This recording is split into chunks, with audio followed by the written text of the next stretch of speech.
ഗോവിന്ദ ഹരി ഗോവിന്ദ ഹരി ഗോവിന്ദ ഹരി ഗോവിന്ദ ഗോവിന്ദ ഹരി ഗോവിന്ദ ഹരി ഗോവിന്ദ ഹരി ഗോവിന്ദ സച്ചിദാനന്ദ കാർമുകിൽ വന്ന നിദ്ര വീട്ടെഴുന്നേറ്റാലും സുപ്രഭാതം വിളിക്കുന്നു കുഞ്ഞെ സുസ്മിതം നീ ചൊരിഞ്ഞാലും ഗോവിന്ദ ഹരി ഗോവിന്ദ ഹരി ഗോവിന്ദ ഹരി ഗോവിന്ദ ഗോവിന്ദ ഹരി ഗോവിന്ദ ഹരി ഗോവിന്ദ ഹരി ഗോവിന്ദ കാളിന്നീ തിന്നൽ വന്നിത കാതിൽ മോളുന്നു നിന്റെ നാമങ്ങൾ കണ്ണനോ ചൂടാമ്പിലിയുമായി വന്നു നിൽക്കുന്നു കേകികൾ കാളിന്നീ തിന്നൽ വന്നിത കാതിൽ മോളുന്നു നിന്റെ നാമങ്ങൾ കണ്ണനോ ചൂടാമ്പിലിയുമായി വന്നു നിൽക്കുന്നു കേകികൾ ഗോവിന്ദ ഹരി ഗോവിന്ദ ഹരി ഗോവിന്ദ ഹരി ഗോവിന്ദ ഗോവിന്ദ ഹരി ഗോവിന്ദ ഹരി ഗോവിന്ദ ഹരി ഗോവിന്ദ ഉണ്ണിക്കോ കണി കൊന്ന പൂവൾ കിങ്ങിളികളോരോക്കുന്നു ഉണ്ണി സൂര്യനോടന്നിതവാൻ മഞ്ഞപ്പട്ടു വിരിക്കുന്നു ഉണ്ണിക്കോ കണി കൊന്ന പൂവൾ കിങ്ങിണികളോരോക്കുന്നു ഉണ്ണി സൂര്യനോടന്നിതവാൻ മഞ്ഞപ്പട്ടു വിരിക്കുന്നു ഗോവിന്ദ ഹരി ഗോവിന്ദ ഹരി ഗോവിന്ദ ഹരി ഗോവിന്ദ ഗോവിന്ദ ഹരി ഗോവിന്ദ ഗോവിന്ദ ഹരി ഗോവിന്ദ നന്ദന നിന്നോടൊത്തു കൂത്താടാൻ നന്ദിനി കൊട്ടി കേഴുന്നു വെണ്ണയും പാലും തയ്യാറായത് കണ്ണനുണ്ണിയെഴുന്നേൽക്കൂ ഗോവിന്ദ ഹരി ഗോവിന്ദ ഹരി ഗോവിന്ദ ഹരി ഗോവിന്ദ ഗോവിന്ദ ഹരി ഗോവിന്ദ ഹരി ഗോവിന്ദ ഹരി ഗോവിന്ദ ഗോപിചാർത്തിക്കാരാധിക തൊട്ടു ഗോപികമാരോളം കാക്കുന്നു അമ്മയ്ക്കു നെഞ്ചു വിങ്ങുന്നു കുഞ്ഞെ അമ്മിഞ്ഞ പലു കണ്ണാലും ഗോവിന്ദ ഹരി ഗോവിന്ദ ഹരി ഗോവിന്ദ ഹരി ഗോവിന്ദ ഗോവിന്ദ ഹരി ഗോവിന്ദ ഗോവിന്ദ ഹരി ഗോവിന്ദ ഓടി വന്നു മടിയിൽ കേറുവ ഓമന കൊട്ടവൈകല്ലേ സച്ചിദാനന്ദ കാർമുകിൽ വന്ന നിദ്ര വീട്ടെഴുന്നേറ്റാലും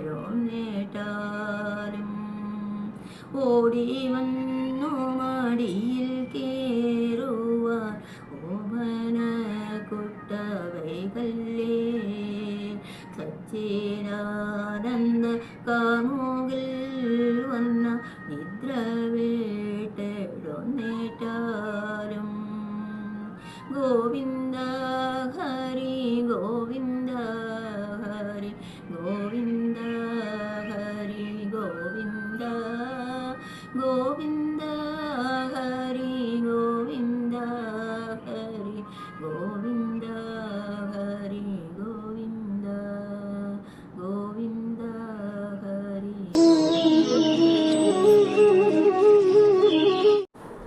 ഓം നമോ ഭഗവതേ വാസുദേവായ.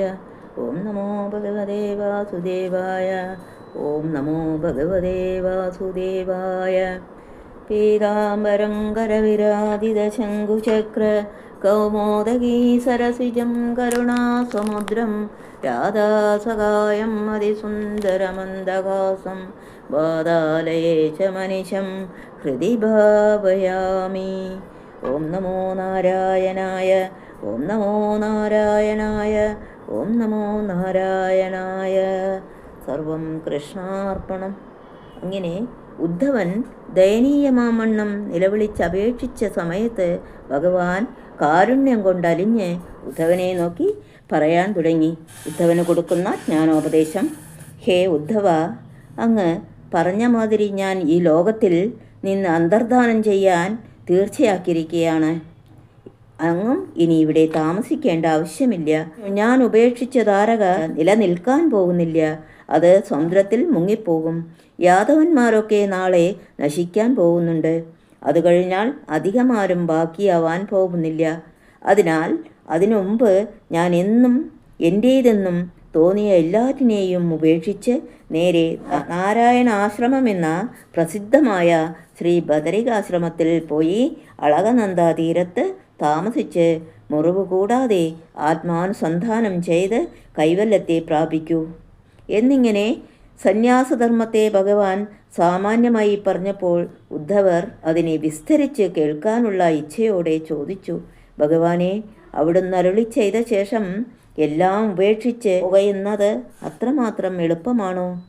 എത്രയോ കാലമായി ഞാനെന്നും എൻ്റേതെന്നുമുള്ള അഹന്താമമതകളോടെ ബന്ധപ്പെട്ട വസ്തുക്കളെയും ആളുകളെയും കേവലം മറക്കുകയെന്നത് എങ്ങനെ സാധിക്കും? അങ്ങനെ തീവ്രമായ ഒരു വൈരാഗ്യം ഉണ്ടായാൽ നല്ലതു തന്നെ. പക്ഷേ അത് ഉണ്ടാവണ്ടേ? ഏതൊരു ജ്ഞാനം കൊണ്ടാണോ അങ്ങനെ തീവ്രമായൊരു വൈരാഗ്യമുണ്ടായി തീരുന്നതെന്ന് അറിഞ്ഞുകൂടാ. എന്തു ജ്ഞാനമുണ്ടായാൽ പ്രസ്തുത തീവ്ര വൈരാഗ്യമുണ്ടായി തീരുമോ? ആ ജ്ഞാനത്തെ കൂടെ അവിടുന്ന് ഉപദേശിച്ചു തരണേ. ഉദ്ധവൻ്റെ ഈ പ്രാർത്ഥനയെ കേട്ട് ഭഗവാൻ കാരുണ്യത്തോടുകൂടും വണ്ണം അരുളി ചെയ്യാൻ തുടങ്ങി: ഉദ്ധവ, ഇവിടെ കണ്ണുകൊണ്ട് കാണുന്നതും ചെവി കൊണ്ട് കേൾക്കുന്നതും മനസ്സുകൊണ്ട് വിചാരിക്കുന്നതുമായ എല്ലാ കാര്യങ്ങളും വസ്തുക്കളും കേവലം ഇല്ലാത്തതാണ്. അവയില്ലാത്തതാണെന്നൊരാൾക്ക് ബോധ്യം വന്നാൽ പിന്നെ എന്തിലാണ് ബന്ധം? ഇല്ലാത്തതൊക്കെ ഉള്ളതായി തോന്നുന്നത് കൊണ്ടാണ് ഇല്ലാത്ത ബന്ധമുണ്ടായി തീരുന്നത്. ഇല്ലാത്തതിനെ ഇല്ലാത്തതായി തന്നെ കണ്ടാൽ പിന്നെ എന്തു ബന്ധമാണ്? ജിജ്ഞാസുവും വിചാരശീലനുമായ ഒരാൾക്ക് താൻ തന്നെയാണ് ഗുരു. ലോകത്തിലുള്ള കാര്യങ്ങളെ വിചാരം ചെയ്ത് തൻ്റെ അനുഭവത്തോട് കൂട്ടി യോജിപ്പിക്കുമ്പോൾ അറിയാൻ കഴിയാത്തതായിട്ട് ഒന്നുമില്ല. ഉദാഹരണത്തിന് ഞാനൊരു കഥ പറയാം.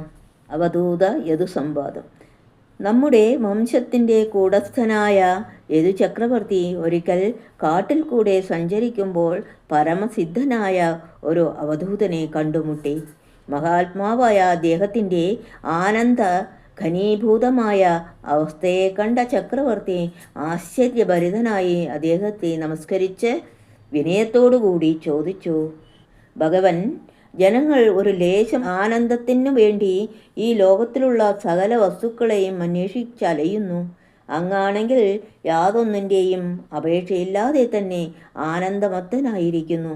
ഇതിൻ്റെ രഹസ്യമെന്താണ്?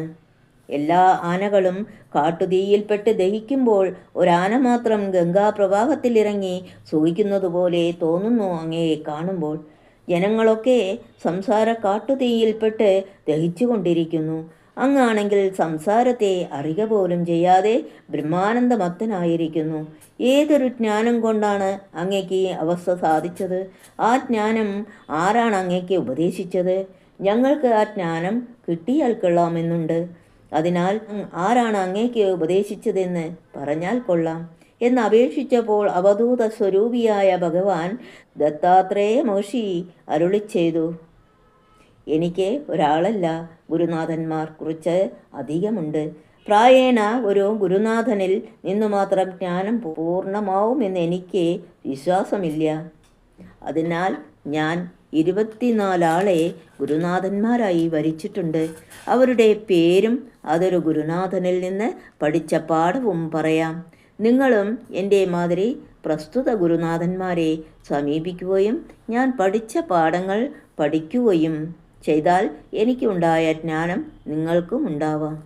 ഭൂമി, വായു, ആകാശം, ജലം, അഗ്നി, ചന്ദ്രൻ, രവി, മാടപ്രാവ്, പെരുമ്പാമ്പ്, സമുദ്രം, പാറ്റ, തേനീച്ച, ആന, വണ്ട്, മാൻ, മത്സ്യം, പിങ്കള എന്ന വേശ്യാസ്ത്രീ, കുരരപ്പക്ഷി, ബാലൻ, കന്യകാസ്ത്രീ, ശരമുണ്ടാക്കുന്നവൻ, സർപ്പം, എട്ടുകാലി, വേട്ടാളൻ, ഇവരാണ് എൻ്റെ പ്രസിദ്ധന്മാരായ 24 ഗുരുബോധന്മാർ.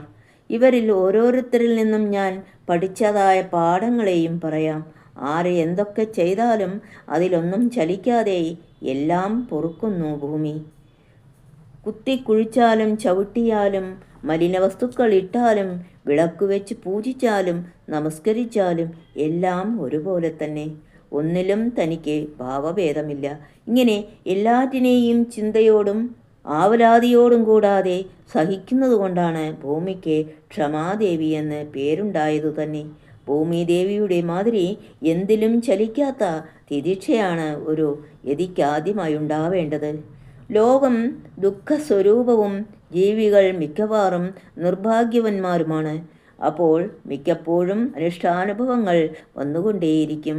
വരുന്ന അനുഭവങ്ങളിലൊക്കെ ക്ഷോഭിക്കാൻ തുടങ്ങിയാൽ എപ്പോഴാണ് സമാധാനം കിട്ടുന്നത്?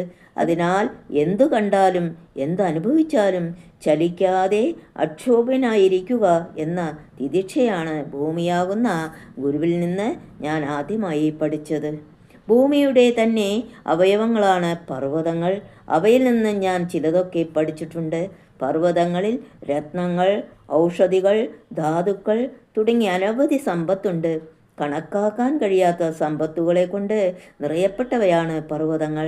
എന്നാൽ അതൊന്നും പർവ്വതത്തിന് വേണ്ടിയല്ല, മറ്റുള്ളവർക്ക് വേണ്ടിയാണ്. ആർക്ക് എന്തു വേണമെങ്കിലും എടുക്കാം, അത് എപ്പോൾ വേണമെങ്കിലും എടുക്കാം. ഇങ്ങനെ പർവ്വതങ്ങളുടെ മാതിരി ത്യാഗശീലം മറ്റൊരാൾക്കുണ്ടെന്ന് പറഞ്ഞുകൂടാ. എത്രമാത്രം ത്യാഗികളാണ് പർവ്വതങ്ങൾ!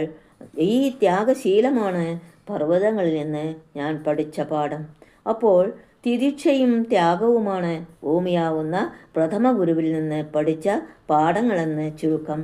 അവ രണ്ടുമാണ് ഒരു യതിക്ക് ആദ്യമായി ഉണ്ടാവേണ്ട ഗുണങ്ങൾ. വായു എല്ലാ വസ്തുക്കളുടെയും അകത്തും പുറത്തും ഒരുപോലെ വ്യാപിക്കുന്നു. എങ്കിലും ഒന്നിൻ്റെയും യാതൊരു ധർമ്മത്തെയും താൻ തന്നിലേക്ക് പകർത്തുന്നില്ല. സർവത്തിനും ഞാൻ ആശ്രയഭൂതനാണെങ്കിലും ഞാൻ ഒന്നിനെയും അങ്ങോട്ട് ആശ്രയിക്കുന്നില്ല. ഇതാണ് വായുവിൻ്റെ സ്വഭാവം. ഒരു യതിക്കും ഇതേ ഗുണമാണ് ഉണ്ടാവേണ്ടത്. ഒന്നിൻ്റെയും ഒരു ധർമ്മവും തന്നെ പിടികൂടാനിടവരരുത്. അവ ബ്രഹ്മനിഷ്ഠയ്ക്കാകട്ടെ മുറിവും വരരുത്. നിരപേക്ഷകനും നിരാശ്രയനുമായിരിക്കണം യതി. ആത്മാവിനെ ഒഴിച്ച് മറ്റൊന്നിനെയും ആശ്രയിക്കാൻ ഇടവരരുത്. താൻ എവിടെയൊക്കെ പോയാലും എന്തൊക്കെ തന്നിൽ വന്നു ചേർന്നാലും ഒന്നിനോടും കൂടിച്ചേരാതെ എപ്പോഴും ബ്രഹ്മനിഷ്ഠയാവുന്ന തൻ്റെ വ്രതത്തിന് മുറിവ് വരുത്താതിരിക്കുക എന്നുള്ളതാണ് വായുവാകുന്ന ദ്വിതീയ ഗുരുവിൽ നിന്ന് ഞാൻ പഠിച്ച പാഠം.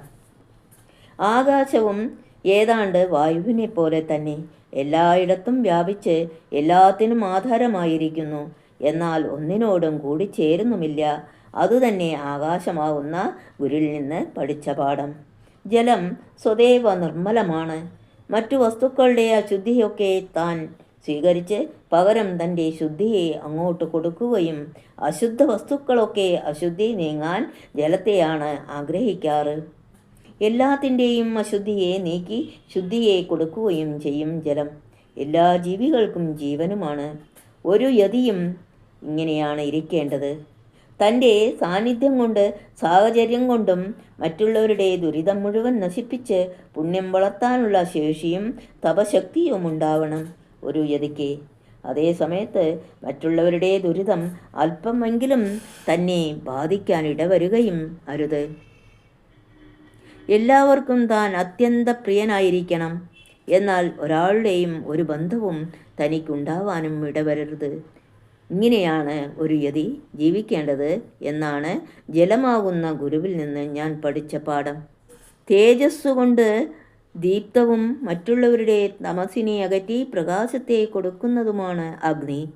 ഇതുപോലെ ഒരു യതിയും തപസ്സുകൊണ്ട് ദീപ്തനും മറ്റുള്ളവരുടെ അജ്ഞാനത്തെ അകറ്റി ജ്ഞാനത്തെ കൊടുക്കുന്നവനുമാവണം. ക്ഷയവൃദ്ധികളോടുകൂടി ഇരിക്കുന്നു ചന്ദ്രൻ. കറുത്ത പക്ഷത്തിൽ ചുരുങ്ങി ചുരുങ്ങി ക്രമേണ കേവലം ഇല്ലാതാവും. വെളുത്ത പക്ഷത്തിൽ നേരെ മറിച്ചുമാണ്. വർദ്ധിച്ച് വർദ്ധിച്ച് പൗർണമിയാവുമ്പോൾ സമ്പൂർണനായി തീരും. ഇങ്ങനെ എപ്പോഴും ക്ഷയവൃദ്ധികളോടുകൂടിയിരിക്കുന്നു ചന്ദ്രൻ. എന്നാൽ തൻ്റെകൾക്കോ അഥവാ ചന്ദ്രന് തന്നെയോ പ്രസ്തുത ക്ഷയവൃദ്ധികളെന്ന് നോക്കുമ്പോൾ ചന്ദ്രനല്ല ക്ഷയവൃദ്ധികളെന്നും ചന്ദ്രൻ്റെ കലകളാണ് വർദ്ധിക്കുകയും ചുരുങ്ങുകയും ചെയ്യുന്നതെന്നും കാണാം. ഇതുപോലെ താനാകുന്ന ആത്മാവിന് ക്ഷയവൃദ്ധികളോ ജനന മരണങ്ങളോ ഇല്ലെന്നും തൻ്റെ തന്നെ കലകളായ ശരീരാദി ഉപാധികൾക്കാണ് വൃദ്ധിക്ഷയങ്ങളും ജനന മരണങ്ങളും ഉള്ളതെന്നും ബോധ്യമാവും. അപ്പോൾ ആത്മസ്വരൂപിയായ തനിക്ക് ജനന മരണങ്ങളോ വൃദ്ധിക്ഷയങ്ങളോ ഇല്ലെന്ന് സിദ്ധമായി. ഇതാണ് ഞാൻ ചന്ദ്രനാവുന്ന ഗുരുവിൽ നിന്ന് പഠിച്ച പാഠം. ലോകത്തിലുള്ള എല്ലാ കർമ്മങ്ങൾക്കും ആദിത്യൻ കാരണമാണ്. ആദിത്യൻ ഉദിച്ചില്ലെങ്കിൽ ഒരു കർമ്മവും നടക്കാൻ പോകുന്നില്ല. എന്നാൽ ഒരു കർമ്മവും ആദിത്യനെ ബന്ധിക്കുന്നുമില്ല. ഒരു കർമ്മത്തിൻ്റെയും ഫലഭുക്തിയുമില്ല. എല്ലാത്തിനും സാക്ഷി മാത്രമാണ്. ഇതുപോലെ ഇന്ദ്രിയാധികരണങ്ങളുടെ കർമ്മങ്ങൾക്ക് സാക്ഷി മാത്രനായി വർത്തിക്കണം. ഒരിക്കലും യാതൊരു കർമ്മത്തിൻ്റെയും കർത്താവോ ഭോക്താവോ ആവരുത്. തൻ്റെ സാന്നിധ്യം കൊണ്ട് എല്ലാം നടക്കുന്നു എന്ന് മാത്രം ബോധിക്കണം. അതുകൊണ്ട് തനിക്കൊന്നിനും കർത്തൃത്വമോ ഭോക്തൃത്വമോ ഉണ്ടെന്ന് വിചാരിക്കരുത്. എല്ലാത്തിനും സാക്ഷി മാത്രനായിരിക്കണം. ഇതാണ് ആദിത്യനാകുന്ന ഗുരുവിൽ നിന്ന് ഞാൻ പഠിച്ച പാഠം. ഇനി മാടപ്രാവാകുന്ന ഗുരുവിൽ നിന്ന് പഠിച്ച പാഠത്തിൻ്റെ സ്വരൂപം പറയാം. ഒരിക്കൽ ഒരു കാട്ടിൽ ഒരു വൃക്ഷത്തിൽ 2 പ്രാവുകൾ താമസിച്ചിരുന്നു. അവ ദമ്പതിമാരുമായിരുന്നു. അവരുടെ ദാമ്പത്യത്തിൻ്റെ ഫലമായി കാലം കൊണ്ട് പെൺപ്രാവ് ഗർഭം ധരിച്ചു. സന്ദർഭം വന്നപ്പോൾ 5-6 മുട്ടകൾ ഇടുകയും ചെയ്തു. മുട്ടകൾക്ക് ചൂട് കൊടുത്ത് വിരിയിച്ച് കുഞ്ഞുങ്ങളാക്കി തീർക്കാൻ പെൺപക്ഷി പണിപ്പെട്ടുകൊണ്ട് പുറത്തെങ്ങും ഇറങ്ങാതെ കൂട്ടിൽ തന്നെ കഴിച്ചുകൂട്ടി. അപ്പോൾ മുതൽ ആൺപക്ഷിക്ക് അധ്വാനം കൂടുതലായി. പെൺപക്ഷിക്കുള്ള ആഹാരം കൂടി സമ്പാദിക്കണമെന്നായി. കഷ്ടപ്പെട്ടും സന്തോഷത്തോടുകൂടി ആ കൃത്യവും ആൺപക്ഷി നിർവഹിച്ചു വന്നു. കുറച്ചു ദിവസം കൊണ്ട് മുട്ടകളൊക്കെ വിരിഞ്ഞ് കുഞ്ഞുങ്ങളായി. അമ്മയച്ചന്മാരുടെ മേൽ ചാടിക്കയറുകയും ചിറകിനുള്ളിൽ ഒളിച്ചും അവ്യക്തമധുരങ്ങളായ ശബ്ദങ്ങളെ പുറപ്പെടുവിച്ചും കളിക്കുന്ന ചുവന്ന ചുണ്ടുകളോടും കാലുകളോടും കൂടിയ ആ കുട്ടികളെ ലാളിക്കാൻ തുടങ്ങിയ പ്രാവുകൾ പരമാനന്ദ നിർവൃതിയിൽ ആറാടി. ഇതിലധികം വലിയ സുഖം സ്വർഗത്തിൽ പോലും ഇല്ലെന്നവർക്ക് തോന്നി. അങ്ങനെ തങ്ങളുടെ കുഞ്ഞുങ്ങളോടുകൂടി ആ വൃക്ഷക്കൊമ്പിലുള്ള കൂട്ടിൽ കഴിഞ്ഞുകൂടി പ്രസ്തുത പ്രാവുകൾ. പ്രഭാതമായാൽ അമ്മയച്ചന്മാർ ഇര തെണ്ടാൻ പോകും. കുട്ടികൾ കൂട്ടിൽ അടങ്ങിയിരിക്കുകയും ചെയ്യും. വൈകുന്നേരത്തിനു മുമ്പ് പ്രാവുകൾ ആഹാരവും കൊണ്ടുവന്ന് കുഞ്ഞുങ്ങൾക്ക് കൊടുക്കും. ഇങ്ങനെ കഴിഞ്ഞു വരവേ ഒരു ദിവസം ഒരു കാട്ടാളൻ ആ വഴിക്ക് പോകുമ്പോൾ മരത്തിന്മേലുള്ള പ്രാവു കുഞ്ഞുങ്ങളെ കണ്ടു. അവന് വലിയ ഭാഗ്യമായി കരുതി. അപ്പോൾ തന്നെ വൃക്ഷത്തിലുള്ള 4 ഭാഗവും വല കെട്ടിയുറപ്പിച്ച മരത്തിൽ കയറി പക്ഷി കുഞ്ഞുങ്ങളെ തെളിച്ചിറക്കി. പറക്കാറായിട്ടില്ലാത്ത ആ പിഞ്ചു കുഞ്ഞുങ്ങൾ വൃക്ഷക്കൊമ്പിൽ നിന്ന് താഴോട്ട് പതിച്ചു വലയിൽ വീണു. എല്ലാ കുഞ്ഞുങ്ങളും കാട്ടാളൻ്റെ വലയിൽ വീണ് കുടുങ്ങി പിടഞ്ഞു മരിക്കാൻ തുടങ്ങി. ആ ദുരന്ത സംഭവത്തെ കണ്ടുകൊണ്ട് തള്ളപ്പക്ഷി ഇരയുമായി പറന്നു വന്നു. തൻ്റെ പ്രാണനേക്കാൾ പ്രിയപ്പെട്ട കുട്ടികൾ മുഴുവൻ വലയിൽ വീണ് വലഞ്ഞ് മരിക്കുന്നതിനെ കണ്ട തള്ളപ്പക്ഷി അസഹ്യമായ വ്യസനഭാരത്താൽ തലയും ചിറകും നിലത്തിട്ടടിച്ച് നിലവിളിച്ചുകൊണ്ട് താനും ആ കുഞ്ഞുങ്ങളോടുകൂടി മരിക്കാനൊരുങ്ങി കാട്ടാളൻ്റെ വലയിൽ ചെന്ന് വീണു. ഇത്രയുമായപ്പോഴേക്ക് ആൺപക്ഷിയും കുറച്ച് ആഹാരപദാർത്ഥങ്ങളുമായി പറന്നു വന്നു. ഏറ്റവും ദുരന്തമായ ആ സംഭവത്തെ കണ്ട് പൊറുക്കാൻ കഴിയാതെ ദുഃഖഭാരത്താൽ ചിറകിട്ടടിച്ച് അതും കാട്ടാളൻ്റെ വലയിൽ വീണ് മരണത്തെ ശരണം പ്രാപിച്ചു. ഈ പ്രാവുകളെപ്പോലെ ഗൃഹകുടുംബങ്ങളിലും ഭാര്യാപുത്രന്മാരിലും ആസക്തന്മാരായി ജീവിത ലക്ഷ്യം എന്തെന്നറിയാതെ ജീവിക്കുന്നവർക്ക് അവസാനം മരണം തന്നെ ശരണം. ശരീരമാകുന്ന വൃക്ഷത്തിൻ്റെ 4 ഭാഗവും അന്തകനാകുന്ന കാട്ടാളൻ മൃത്യുവാകുന്ന വലയെ കെട്ടിയിരിക്കുന്നു. അതിൽ വീഴാതെ കഴിയണമെങ്കിൽ ഗൃഹകുടുംബാദി സംസാര ഘടകങ്ങളെ വിട്ട് ജന്മസാഫല്യമായ ആത്മസാക്ഷാത്കാരത്തിനു വേണ്ടി നിരന്തരം പ്രയത്നിച്ചുകൊണ്ടും ബ്രഹ്മനിഷ്ഠനായിരിക്കണം. ഇതാണ് മാടപ്രാവിൽ നിന്ന് ഞാൻ പഠിച്ച പാഠം. ഓം നമോ ഭഗവതേ വാസുദേവായ. ഓം നമോ ഭഗവതേ വാസുദേവായ. സർവം കൃഷ്ണാർപ്പണം.